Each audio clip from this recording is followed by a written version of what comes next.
You know the vibes. We're back with another episode of the Hoop Genius podcast, sponsored by NBA 2K22. BJ, how you doing today? How was your workout? I hit you earlier. You said you were working out. How was your workout? Yeah, Mo, I work out. I expect the players to be in shape. I expect me, you, to be in shape. I'm gonna share this with our listeners. The other day, talking to BJ, he could hear me eating in the background. He goes, "Mo, what are you eating?" I said, "I'm eating some fries." He said, "Mo, 2024 is coming soon. Better be ready for that game." So today I was working out too. I was in the gym, much to BJ's dismay, working out in the gym, getting shots up, working on some handles, working on some shooting drills. But here's what I do. I throw a defender in the mix when I'm working out. I say, yo, I'm going to be shooting from this spot. Come and put a hand in my face. Try block this. I'm going to try make it. Okay, bro. We getting there. I'm just trying to do my thing. Get back on the court. Get back on the court. Went to the physio the other day. He's telling me how to get my body right. He's telling me that they misdiagnosed my knee when I was 17 and I should have had an operation back then, which would have changed my life because I could have carried on playing. But we move with the torn meniscus. As we continue, I'm trying to just unleash my power with what I've got left in my knees. And speaking of unleashing my power, you guys at home can unleash your power and earn all new rewards in my career and my team in NBA 2K22. Season 5, The Power Within, is available now. So make sure you hit the link in our description. Go and get yourself a copy of NBA 2K22. And while that's downloading, listen to this episode because BJ Armstrong, we need to have a conversation. In the words of Kendrick Perkins, we need to address it like the numbers of the house. Ooh. And the houses that we're going to be addressing. Don't go here, Mo. Don't do it. Mo, Listen. The listeners are not ready for this, Mo. Don't do it. Listen, Don't the houses Mo. that I'm addressing, they're not just any Please houses. don't do this, Mo. They're big boy mansions. They're houses on the West Coast. They're houses in the sunshine and the palm trees in California. We're talking about the house that used to be known as Staples Center. But ever since it's been renamed as the Crypto.com Arena, it ain't had that Staples Center feeling because the Los Angeles Lakers, they've not been protecting home court. On Sunday night, BJ Armstrong, what did we see? The New Orleans Pelicans, the team that the Lakers took Anthony Davis from for a bunch of young guys and picks, walks back into that building and they laid down the law. They said, we're not the ones. We're not the ones you can mess with. Shout out to CJ McCollum doing his thing since he became a member of the Pelicans. That man has been unstoppable. Shout out to Brandon Ingram. He doesn't get the love that he deserves. Most importantly, shout out to me, because as a Boston Celtics fan, I'm loving it. The Lakers are crumbling. Meanwhile, things are looking up for the seas. Mo. But we got to talk about the Lakers. Here, Mo. We have to. We owe it to the people. Mo. No, because you see what it is, BJ. I see a lot of things. I see a lot of shows. I see a lot of quote unquote analysts saying things about the NBA, in particular, the Lakers. Is their number one favorite topic to discuss. I saw something today saying the Lakers should trade LeBron for Tyler Herro and a bunch of pieces from Miami. Now, I feel like we owe it to the people, to the fans who love this game, to actually bring them an intelligent conversation around basketball. Not what we think will get us the headlines. We're going to tell the people what they need to know about why it's not working in Los Angeles. None of the drama, none of the gossip, none of the rumors. We're talking straight buckets. So we're going to break it down for them, what we're seeing on the court. Because we could talk about the roster construction and all of these things, but we're not going to do what the other shows do. We're not out here looking for headlines. We're not out here looking to go viral. We're out here looking to bring you guys at home the best basketball podcast in the world. And to do that, unlike the other shows, we're going to talk about basketball. BJ, break down this game for me last night. What were you seeing on the court? You know, Mo, this is what we call real barbershop talk. That's facts. And in the barbershop, we always say this, Mo. And as we're working together and we're doing our thing, we have to start off in the barbershop by saying, I'm with you when you're right, Mo. Come on, OG, Mo, hit me. I'm with you when you're right now, Mo. The OGs that I listen to, they always would say this. I'm going to shout praise, but I'm going to whisper the truth. Okay. Now, I'm going to shout the praise, but I'm going to whisper this truth. Because most time, especially today, they're going to take the truth as criticism. Yep. Okay. So now, Mo, that we've set the parameters. Okay. What you want? Let's go into it. Let's do it. Now, what you want here, Mo? Because right now, I'm going to say it again so that the people in the UK can have this talk. When they come up to you, Mo, they're supposed to say tomorrow, I'm with you when you're right. Well, I'm hoping... We know what that means, Mo. We know what that means. Now, Mo, what you want to know? And let's have us a nice discussion. And let's open it up. That's facts. Let's talk about this game against the Pelicans in particular. Because there's been a flurry of problems for the Lakers throughout the season. You know, the Clippers coming in there and beating them, you know, owning LA now. Ty Lue 6-0 against the Lakers in all matchups against them. But this Pelicans game was really the exclamation point for what's been a really bad run of form. After the trade deadline, they made no moves. They said, these are our guys. We're going to roll with this group. There weren't many moves they could make, in all fairness, but they made 0 moves. Okay. So what have we got on the court? We've got LeBron James, 32 points, doing what he does. Now, I can't be mad at LeBron James. The man is 37 years old. So to hear the Laker fans booing him, I thought was outrageous because there's not much more you can expect. How many other 37-year-olds on earth to have ever played this game are going to be serving you up 30 points tonight? There's not many. Okay. The problem's not LeBron James. Anthony Davis out injured. I can't criticize a man for being injured. Okay. But let's look at what they're working with here. LeBron James dropped 32. Russell Westbrook, though, 16 points, 5 of 15 from the field with 7 turnovers. I don't want to hear them complaining about the turnovers when LeBron also had 7 too. Okay. Dwight Howard, 6 points, 11 rebounds. Austin Reeves, 2 points. Trevor Ariza, 3 points. Melo had 13 off the bench in 30 minutes. Talon Horn Tucker, the man they refused to trade for Kyle Lowry, 5 points. Malik Monk, 0 points. Stanley Johnson, 4. Wayne Ellington. So what I'm saying is here, LeBron's doing what he can do. But at this point in his career, it's unfair to expect him to carry teams to wins like he has done throughout his career. He is 37 years old. The rest of the team needs to step up. Now, where does that start? Teamwork, chemistry, consistency. I saw a play where Malik Monk was hustling back on defense, to his credit, and the Pelicans were trying to throw a lob play, and he rose into the sky and snatched the ball out of the air. Now, this was a highlight. It set the timeline ablaze, but I looked at the Lakers bench. No one reacted. So that says to me, what's really going on here? Are these guys really committed to winning? But then I look at it in a basketball sense. We've got a Trevor Ariza who's, 36 years old now, trying to chase CJ McCollum around screens and keep up with him. In the year 2022, that's simply not happening. We're starting Dwight Howard at center. Now, I love Dwight Howard. That's my guy, as you guys know. But at this stage of his career, he ain't the Dwight Howard that we know, that we love and respect.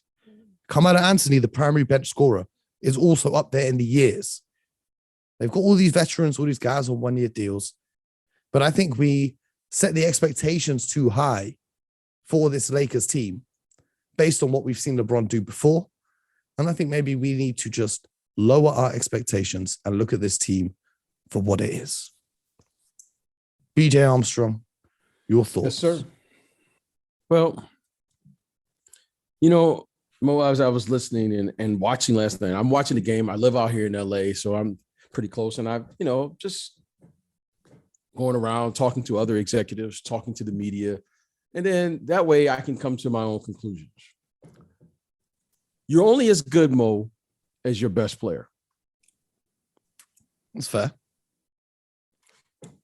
Now, my question is the following. To me, it is clear what is going on right now with the Los Angeles Lakers.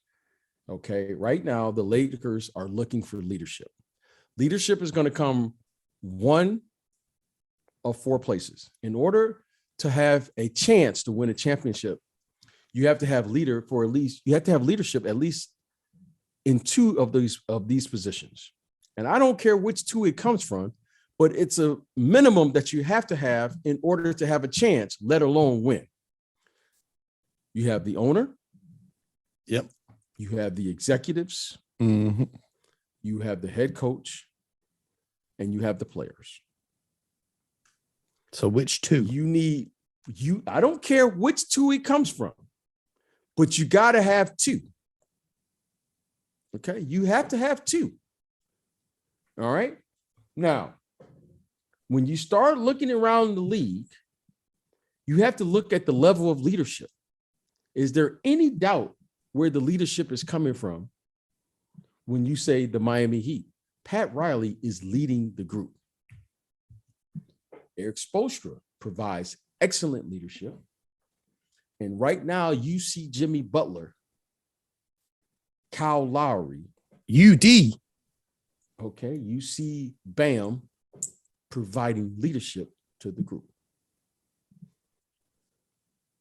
When you look at the Golden State Warriors, is there any question that Steve Kerr, Steph Curry, Draymond Green, and company, they're providing leadership?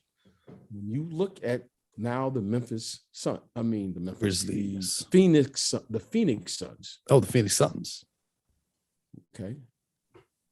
They've lost 2 out of their last 3. It's not a coincidence, Mo, because you've taken their leadership. Especially at that point guard position. At that position in Chris Paul. You got Monty Williams there.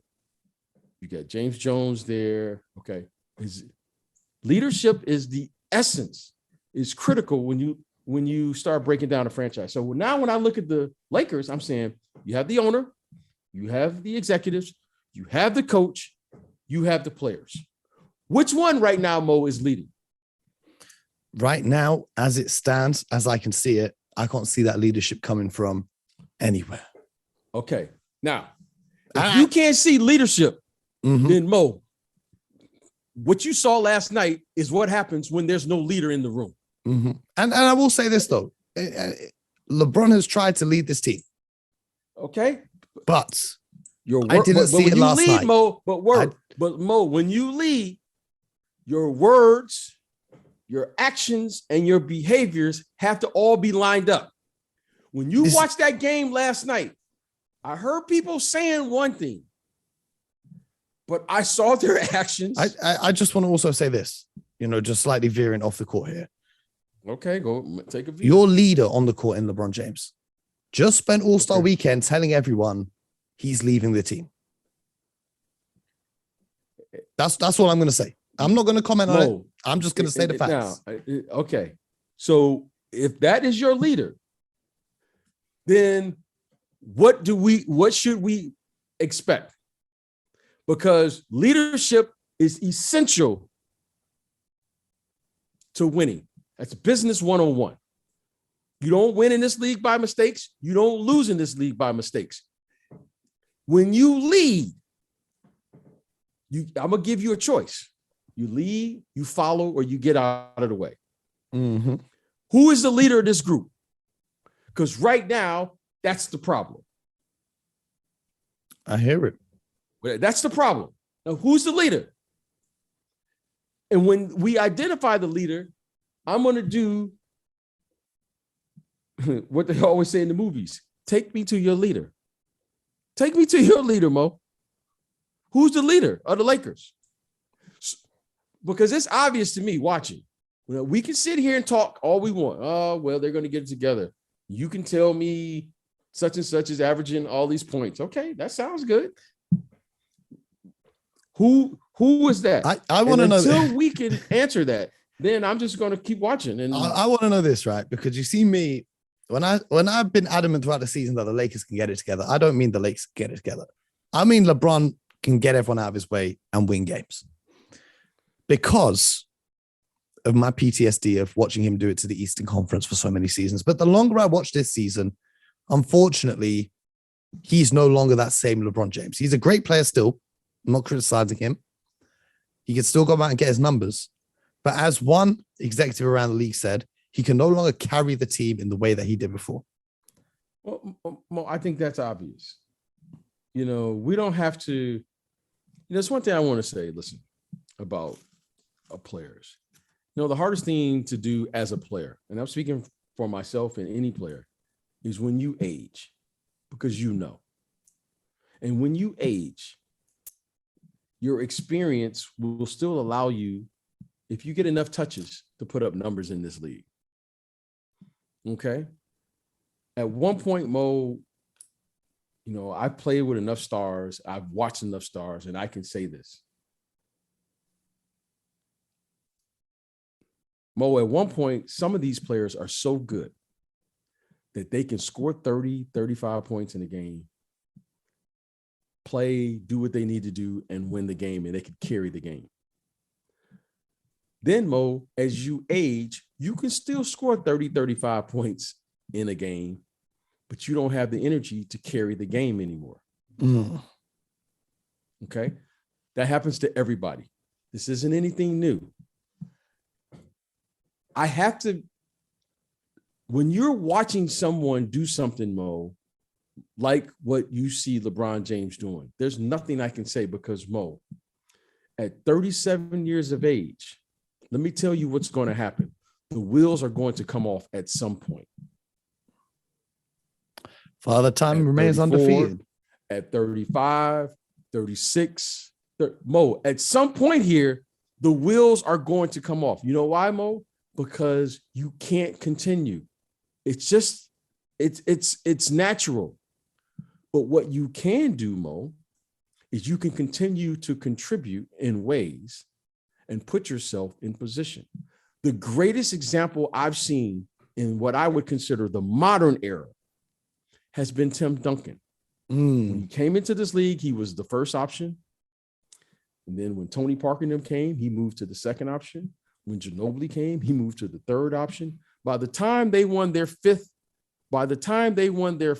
championship, he was a shell of himself, but he still knew how to play strategically when he needed to be Tim Duncan. He couldn't be Tim Duncan for 7 games in a series anymore, but he could be Tim Duncan for 1 game. And I knew this watching. Greg Popovich would tell him, I need you to be Tim Duncan in game 6.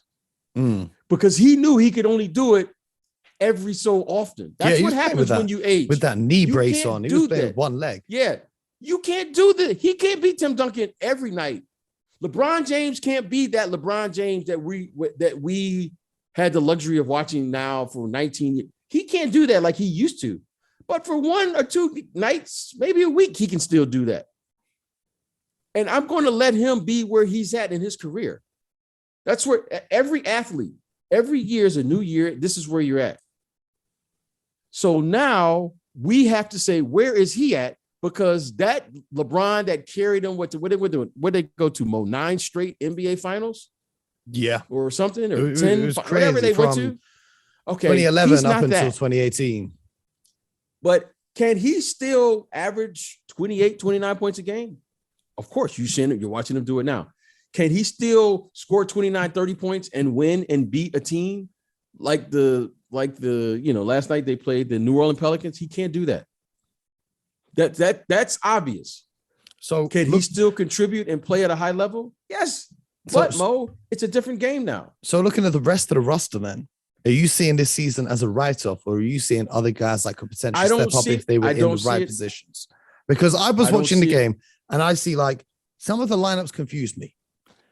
I personally, if you're playing a player like Russell Westbrook, who's not a long distance shooter, who needs to attack on the inside of the paint, playing him in lineups with Dwight Howard and DeAndre Jordan on the offensive end confused me a lot because the defense pays no attention to those guys. They can just clog the paint. Okay. Here's the thing, Mo. It's easy for me to say the obvious. Clearly, this roster is flawed. But every team in the league can say that. Mo, every team has to deal with protocols. Every team has had to deal with COVID. Every team has had to deal with injuries. Clearly, there's no perfect roster in the entire NBA. Believe it or not, Mo, the same problems the Lakers have, the same problem the Phoenix Suns have. Winning just covers everything up. The same, Mo, I've been on championship team. I'm gonna tell you this, Mo. I'm gonna give you another little secret. When I got traded from the Bulls, one of the greatest lessons I learned was everybody's got the same problems, except when you win, your problems just get swept under the rug. That's why the coaches always say winning covers a multitude of sins. Winning, if the Phoenix Suns go on a 5-game losing streak, you and I are going to be doing a show talking about what's going on in Phoenix. I still wouldn't be worried, just for the record. Okay, because CP's coming back. But you're going to be concerned. I'll be disappointed. Yeah, definitely. Yeah, okay. Believe it or not, the Lakers have the same problems as the best team in the league. Now, the difference is, instead of just stating the obvious, their roster, and then I love it when people get on Russell Westbrook, and here's what leadership looks like, Mo. The reason you are a leader or the head coach is you got to put people in position. That's what I'm saying. Succeed. Russell Westbrook, he's taking the blame. Westbrook, but it's not his fault. Russell Westbrook, say what you want to about Russell. Russell may not make the best of decisions. He may not be able to shoot. He may not, whatever you say he can't do, that may be true. But let me tell you what Russell does do. He shows up to the job. That's every business time. One-on-one. And he plays hard. And he plays hard. So if you give me a player that plays hard and is going to show up, then it's my job as the head coach to find something that he can do that's going to help us win the game. This is why I was so confused at the trade deadline, why they didn't do anything. Because what can they do? Mo, what can they do? Okay, so let's look at that. First of all, what can they do? Okay. First of all, you hear the Clippers are looking to trade Serge Ibaka, the Milwaukee Bucks come out and get him. I'll be trying to get Serge Ibaka's put on this roster. Why? Serge Ibaka can not only play defense, but he can shoot that 3-ball as well. So when Russell Westbrook is on the court, the defense has to respect Serge Ibaka to a level where they don't currently respect Dwight Howard and DeAndre Jordan. If you look at how Jonas Valanciunas played defense last night, when they tried to space with their big men parked out on the perimeter, he turned his back to them and he just looked at Russell Westbrook and he just stood in the paint waiting for him to drive. I would have gone and tried to get a big who could actually space the floor, because that's what Russell Westbrook would need right now at this stage of his career to make the offensive side of the ball a little bit easier, more catered towards his game.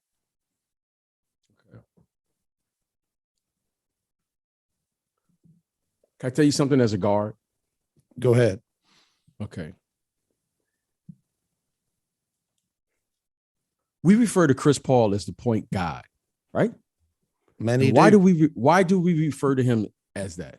The reason we refer to him as that is because he is an excellent decision maker. Yep. Okay. Now I'm going to ask you a question, Mo, and I'm going to steer you down the path so that you can see the position from the guard position. When you watch DeAndre Jordan, when you watch JaVale McGee, when you watch Bismack Biyombo, what do they all do playing with the point guard? This is one of the guys considered screen roll, going downhill, catching lobs. Okay. Why do you think Chris Paul wants his bigs to all roll? Why? Just tell me why. Because he applies pressure on the defense. Because if the defense goes to the bigs, then he's got an easy mid-range. Why do you think Chris Paul doesn't want to play with pick and pop guys? Because it's easier to contain Chris Paul then. There's no pressure on the rim. Okay. As a point guard, not to the level of Chris Paul. I want all my guys to pick and roll. Because when you pick and pop, I have to be 4 defensive. I have to be 3 defensive players. Okay. I have to beat the guy that's guarding me. I have to beat the guy that's guarding the guy that's setting the screen for me. And that guy is going to be in my way because more times than not, I can't turn the corner with a pick and pop guy. And also a pick and pop doesn't collapse the defense in the same way to get your wing shooters involved. Okay. So all of this pick and pop, it sounds good. It sounds great. It sounds terrific. You can't win without applying pressure to that basket. Yep. You have to attack that rim, Mo, because that's the one area, the one thing that collapses the defense. So you have to have a point guard who can play downhill, a la John Morant. Or you have to have bigs who can roll to the basket. Okay, so you got to have a. Go ahead. Russell Westbrook can play downhill still at this stage in his career. No. Or do you disagree? He could. No. He can't do it at the consistency he once did. Father Time, Mo, doesn't miss anyone. But I'll tell you this. I'd rather have Russell Westbrook attacking downhill than I would having him isolated with the other 4 players stood around the perimeter. Okay. That's a choice that the leadership, you or someone, has to make. If Russell Westbrook could attack the basket, we wouldn't be having this this discussion. Okay. So then why have they got him isolating with the other 4 guys stood around? This is the point I keep saying about the leadership. Everybody's game changes over time. At one point, Michael Jordan could play downhill. 96, 97, 8. I saw a guy shooting fadeaway jump shots. Same player, same coach, same system. You, as the coach, you got to find out what can this team do? What can these individuals do that's going to allow them to do what they need to do? That Michael Jordan that you saw in 87, 88, flying around, talking about, you didn't see that in 96, 97, 98. You saw a guy walking the ball up the court. You saw a guy posting up. We get to my spot. That's what you saw. But if I asked Michael Jordan to do that like he was doing it in 91, 92, 93, I'm not leading. I'm asking him to do something he's not capable of doing. Now, will there be nights where he'll have like a little spring in his legs? Okay. But not like it was in 91, 92, 93. That's why I always laugh when people tell me, oh, the greatest team of all time is 90, whatever. I don't know what year, 96 Bulls. The 96 Bulls, that 96 Jordan is not beating the 92 Jordan. Because the 92 Jordan was a monster. The 92 Jordan is not going to lose to the 96 Jordan because the 96 Jordan couldn't physically dominate the game like the 92 Jordan could. 92 Jordan, there was no stopping him. 96 Jordan, you had a chance. And they still had a chance. And they still could. Because his game was that refined. He could pick his moments. Okay, so if you were coaching Russell Westbrook right now, how would you be trying to get him to play? First of all, I'm taking the ball out of his hands. And turning him into a slasher. No, we're not slashing. I'm taking the ball out of his hands. Okay, and then the first thing I'm going to do is Russell. If I'm coaching Russell Westbrook, the first thing I'm going to do is I'm going to take the ball out of his hands. Why? Because Russell in his career hasn't done this on a consistent basis. He doesn't manage the game. You hear me say this all the time, Mo. You have to have someone that's going to manage the game. So I'm going to ask Russell to do something that he can't do. First of all, that's not fair to Russell. What is Russell's best attribute? Attack the basket. There we go. So you're not taking the ball out of his hands. I'm taking the ball out of his hands. And what are you having him do then? How are you having him play? I'm having him play with one thing in mind. Russell, this is what you do. When I give I'm just going back to the lessons of playing this game. Yeah. I'm dribbling up the court more. I'll never forget. I was in Miami. I think it was my first or second year. I dribbled the ball up. I throw it to Michael. I feel the corner like I was supposed to feel. Phil calls a timeout. He's cursing me. You da da da da da da da da. You da da da da da da da. I mean, Mo, he's going off on me. Why? Why? Because he said, "Why did you throw Michael the ball? You knew he was going to shoot it."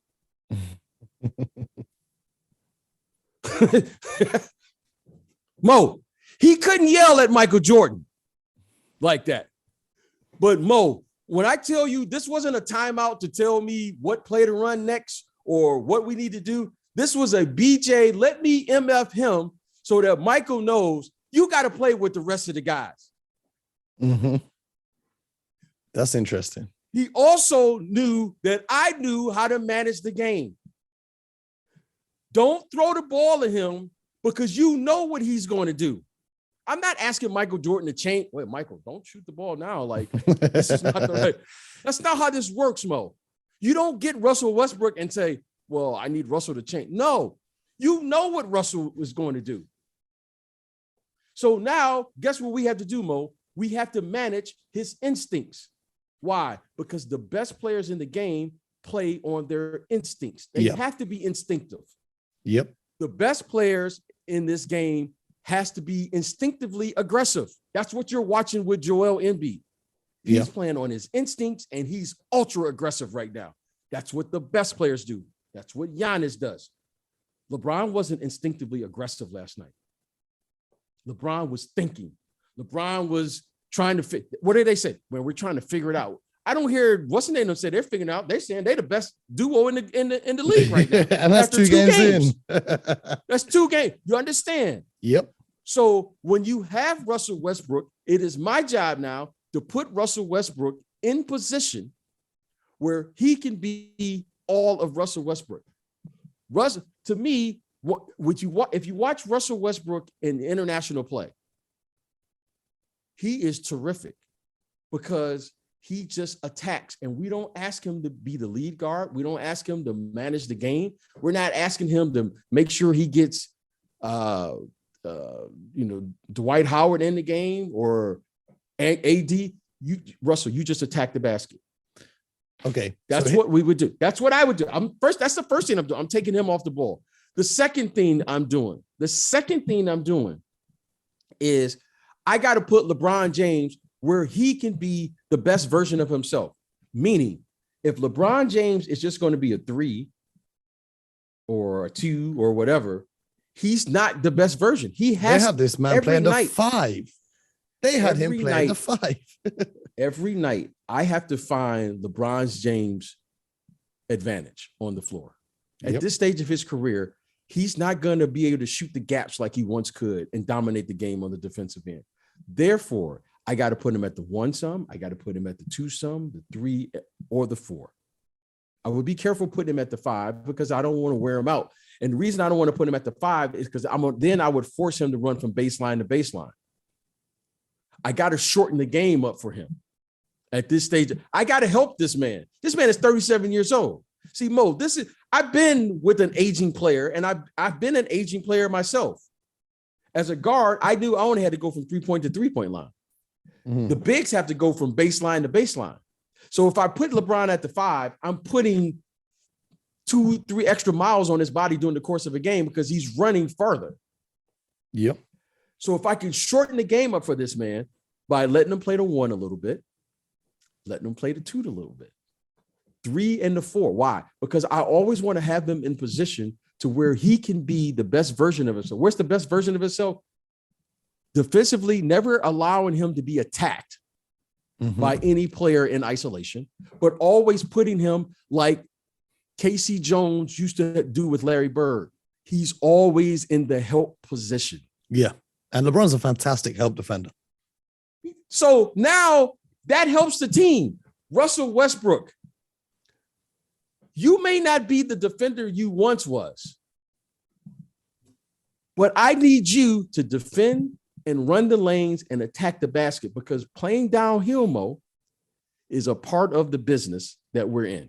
And you mean to tell me Russell Westbrook, with all that athletic ability, still, if I could throw him the ball on the move, Way harder to stop. Way harder to stop. But if I put him at the top of the key and he's got to walk the ball up and the defense is set. That's not what he does. No. So Mo, that's on me. So we're saying me now. Have LeBron at the point and Russ on a 2. You could have LeBron at the point. You can have Russell. I don't care. Everybody's playing small ball anyway. The problem is they don't have an actual point guard on the team. Exactly.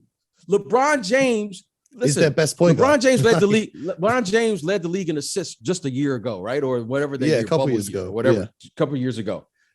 But you know when they played their best basketball is when Rondo would come in, because that would give LeBron James the ability to move around the court.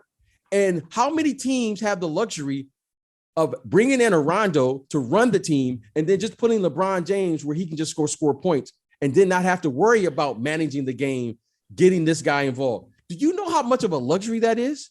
Mm-hmm. And ironically, they just traded Rondo to the Cleveland Cavaliers. Okay, so Mo, when I saw them trading Rondo and not replacing Rondo, I kept saying to myself, what is going on? Am I missing something? Mm-hmm. You cannot have LeBron James on a team where he is the primary ball handler, the secondary ball handler, and he's got to score 30 points, and he has to defend. Mo, it doesn't work. Yep. Now, I don't. So as a leader, I'm looking at it going, okay, LeBron, I respect the fact that you still have confidence that you can do it, but it's unfair to make him try to do it. To do it at 37. So Mo, I'm looking at him going, I got to find somebody who is ready to accept the role of coming off this bench and can manage the game. Because LeBron, I need you to score. Yep. Because you are a player in this league that should be able to at least draw a double team 75 to 85% of the time, which will benefit our team. And if I have LeBron James out there initiating the offense, Mo, that doesn't serve me. What does that serve me? LeBron James passes it up to THT and goes and fills the corner. What does that do for me, Mo? well, this is the team they've got, though. They chose to stick with this team. They chose to get rid of Rondo. They chose not to bring in any other point guards. So this is what they're left with. And now they're in a battle for play-in positions. You guys laughed at me yesterday when we were in the studio and JD said, shout out to JD. JD said, the Lakers and the Pelicans on tonight. And I said, that's the battle for the 10th seed in the West. Everyone laughed at me. But here they are, battling for the 10th seed in the West. And Mo, without question, that's here. Now, Mo, the Lakers have to do, and let's sum this up. They have to have a heart-to-heart conversation on what's the direction with this franchise. And you know the worst part? Because LeBron James, go ahead. What's the worst part? If they miss the playoffs and they end up with a top 10 pick in the draft, it goes to New Orleans, the team that just came in their building and whooped them. And this is the problem that they're going to be faced with. I'm going to say it, and it needs to be addressed here. What are you going to do moving forward? The executives have to be concerned about now because they have an aging roster, but they also have to be concerned about the future. The executives and the owner have to be involved with that. The coach and the players are only concerned about now. And you cannot rely on where LA will get a big free agent. Why? Do that. Why? Because that's not real. Aside from realistic. LeBron James, who's the biggest? When was the last time the Lakers got a big free agent? Aside from LeBron, if we look and aside from LeBron, let's look at all the years before. They had Kobe Bryant on the roster. Even Kobe, rest in peace with all his greatness, they didn't have big free agents walking through that door.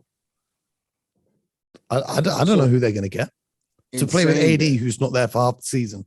I don't know. No, I know. In saying all of this, Mo, we can put it in a nice bow now. What are they going to do? Okay. They're not going to be able to trade Russell Westbrook, even though he has an expiring contract after next year. So that leaves you with Anthony Davis or LeBron James. I don't think anyone wants to be the GM that traded LeBron. Okay. I don't think there's a GM that would say, we're going to trade him. And what are you going to give up to get him? Mm-hmm. I don't think anyone wants to say that. But if you are a GM, you're going, why am I going to give up all these players that have to get him? And then he could be gone after next year. Yep. And he's already said he's going to play wherever his son is. Basketball wise, I understand it, but this is a business. Yep. It's got to work. It's got to work on both. It's got to work on both levels. Why would I give up young players for a player who's on the last year of a deal? Yep. And I don't know how long that player. No, I'm not doing it. You only see those trades when players commit to saying, I'll sign an extension after you trade me. Well, even if you are signing an extension, you can't forget, Mo, he's 37. Yeah. So he'll be 40 years old, basically, if you sign that extension. So we're left with Anthony Davis. Would looking to move Anthony Davis? What are you going to get back? Because if you move Anthony Davis, you more or less are saying we're going into a full rebuild. I don't think it's possible the way the team is constructed. It's not like you're going to move Anthony Davis and you're going to get a player of his potential. I'm not saying the player he is, his potential. Because if you're saying right now, if I called you, Mo, right now and said, hey, Mo, this is what I want for Anthony Davis, I'm going to say he's a top 5 player. And your reply is going to be, I will laugh and hang up. Okay, there you go. Okay, so now that's the conversation. I'm not saying that's how it's going to go, but he is not going to. He's not got the trade value that he once had. Exactly. Right now, because of the injuries and where he's played and the way he's playing currently. Yep. I'm not saying next year it might be different when he comes back and he plays and he averages 30 a night. People will be like, he's back. He's that Anthony. But right now, he's not that. Yep. And he's not going to get that back in return. So if you know that and you go to trade him, what are you saying to LeBron then? Because you're not going to get that back. Yep. So what can they do, Mo? I don't think there's anything they can do. Stuck. They're stuck right now. Right now. And then, okay, let's play this looking into the future. LeBron leaves at the end of his contract in 2 years from now. Same season, Russell Westbrook's gone. You still got Anthony Davis. Healthy, not healthy. I don't know what his situation will be. Hopefully healthy, fingers crossed. But then what are you doing? You're just hoping that you're going to get, because you traded away all your next pick comes in 2027. And the Lakers were adamant on not moving that at the deadline. So what is really your move? LeBron goes, Westbrook's off your books. Okay, cool. You got some salary cap room to breathe in. But you literally will have a roster with Anthony Davis and Talon Horton Tucker. And that's maybe it. Okay, let me tell you about this. All right, Mo. I'm gonna say this and I'm gonna whisper this because I'm not criticizing anybody. When you're building these teams and you have what's called roster construction, you can't put all your eggs in one basket. The Lakers have a major problem because all of their eggs are in one basket. Yep. And we criticize the Golden State Warriors for, not trading their young players for a player that can come in and help them now. But you have to look at it like this. If Klay Thompson goes out with another injury, Draymond Green stays out with his injury, and Steph Curry is gone, or even if he's playing and he's the only guy that, you still have a bunch of 19, 20, 21-year-olds. So credit to the Warriors. So credit to the Warriors, Kuminga, Wiseman, Jordan Poole, and all of these guys. Mo, you cannot build a team around this. Age it's inevitable. It's going to happen. It's fun watching Steph Curry and these guys. Believe it or not, age is going to catch everybody. And this is what happens in sports. The organization has to be prepared for that day. And you can look at the Warriors right now. Look at this guy, Kuminga, right now. Way better than they're taking they're taking a long-term approach with this guy Wiseman. Why? Because if Wiseman has to suddenly play extended minutes for any reason, they want to know what they're doing. They probably could bring him back now or whatever. Yeah, I don't know what his case is. If you can get him right and injury-free, you don't want to bring him back and get injured again. That kid was the top 2 pick in the NBA draft. He's a 7-foot player. He can score the ball. He can play defense.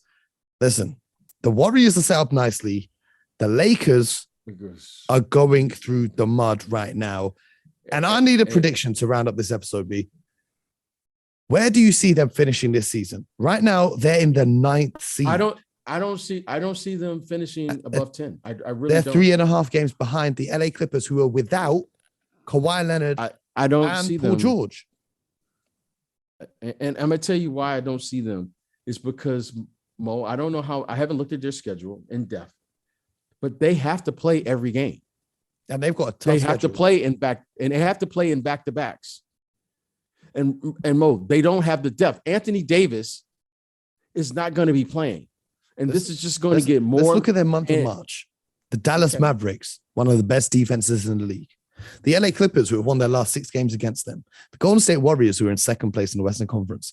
Then you've got the Spurs, the Rockets, and the Wizards, where you can maybe build some momentum. Then you've got to face the Phoenix Suns. Then you've got to face the Toronto Raptors, the Minnesota Timberwolves, who are going to be out for blood because they might be seeing them in the play-in. Then the Toronto Raptors again in Toronto. Okay, cool. You get to play the Wizards. Then you've got to play the Cleveland Cavaliers. Okay. Then the Philadelphia 76ers. Then you got to see the Pelicans again. Then you got to see the Dallas Mavericks. And then you got to see the Jazz. Out of all of those, I'm looking at maybe 4 of those fixtures where you're confident in the Lakers taking a win. The rest of them, they could take. I think they can go and beat the Houston Rockets. I think they can go beat the Washington Wizards. Here's why I'm not confident, Mo. Here's why I'm not confident. It's because Mo, this is the NBA, and the Lakers aren't scaring anybody.